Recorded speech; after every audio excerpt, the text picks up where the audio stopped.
Last Saturday, we had the first water landing of an American spacecraft since 1975.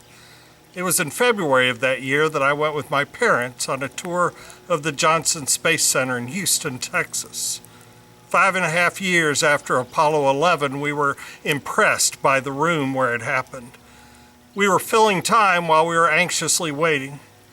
We had flown to MD Anderson Cancer Center a few days before and were waiting to learn what the hole in my arm was. We feared I had bone cancer and faced immediate amputation. 2 days later, we'd learn it was benign and only needed a smaller surgery. After seeing our space endeavors, we spent the next hours in a huge space, the growing Houston Galleria Mall. We shopped in Neiman Marcus, getting our exercise and letting more uncertain hours pass us by as we waited for test results. At one point, I picked up a magnetic travel chess set and said to Dad, "What a neat idea," or something to that effect from an 18-year-old in 1975. Dad immediately said to Mom, "Let's buy that for Wallace," and he did. That was the moment I literally shook with fear.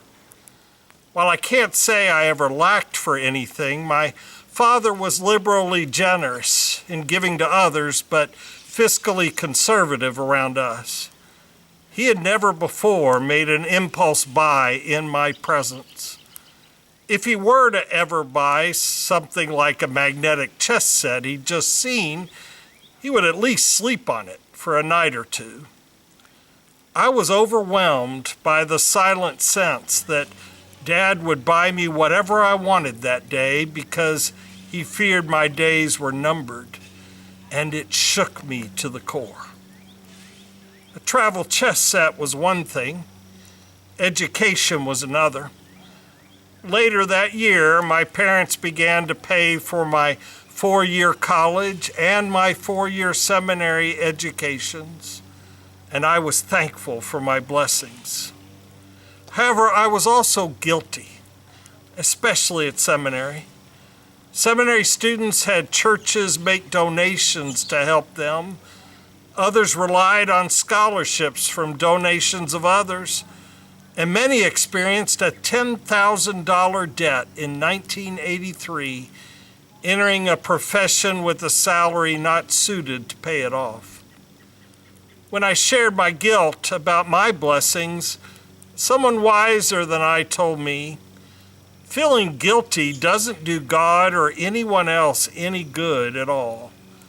You are blessed to be a blessing. Rather than wallow in guilt over what you have, use what you've received to serve God and care for others. John Wesley put it this way: do all the good you can, by all the means you can, in all the ways you can, in all the places you can, at all the times you can, to all the people you can, as long as ever you can. When in your life have you had a surprising reaction to a gift? How have feelings of guilt hindered your actions? What are ways you respond to the gifts you've received with acts of love and service to others?